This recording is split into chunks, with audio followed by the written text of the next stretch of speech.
அப்பா ஒரு வழியாக வீடு வாங்கியாச்சு. இருந்தாலும் நீ பண கஷ்டத்தில் தான்டா இருக்க. இல்லையே, நம்ம நல்லா தானே இருக்கோம். ஏன்ப்பா அப்படி சொல்றீங்க?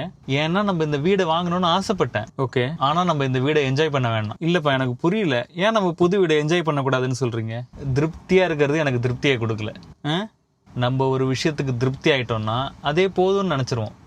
அப்புறம் இன்னும் நிறைய ஓடணும் சம்பாதிக்கணுங்கிறதே மறந்துடுவோம், விட்டுருவோம். ஓடி ஓடி என்னப்பா பண்ண போறோம்? மணின்னு ஓடிட்டே இருந்தா திரும்பி பார்த்தா எதுவுமே இருக்காது லைஃப்ல. ஆனா நீ ஓடினதால தானே நம்ம இங்க இருக்கோம். நீ இன்னும் நிறைய சம்பாதிக்கணும்னு நினைச்சதால தானே நம்ம இங்க இருக்கோம். அதை மறந்துடாத.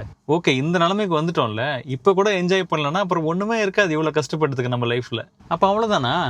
முடிஞ்சிடுச்சா? நம்ம ஆசையெல்லாம் துரத்தி பிடிச்சாச்சா? கனவெல்லாம் அச்சீவ் பண்ணியாச்சா?